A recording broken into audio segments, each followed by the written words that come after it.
जो व्यक्ति अंधा है उसके लिए रोशनी चमत्कार है। जो व्यक्ति सोया हुआ है उसके लिए जागना चमत्कार है।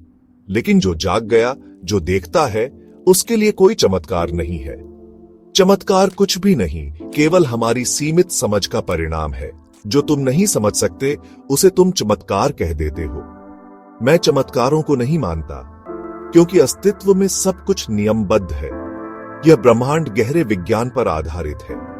लेकिन मैं यह भी जानता हूं कि जीवन का रहस्य इतना गहरा है कि वह तुम्हें चमत्कारी लग सकता है। जब ध्यान घटता है तो तुम्हारा होना ही एक चमत्कार बन जाता है।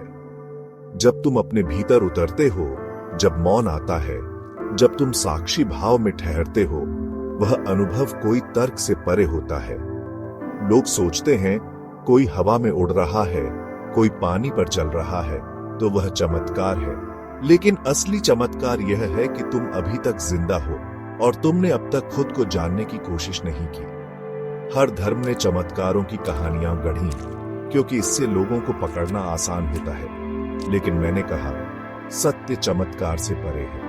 जो सत्य को जान लेता है उसके लिए चमत्कार एक खिलौना बन जाता है। आस्तिक वह नहीं जो चमत्कारों में विश्वास करता है।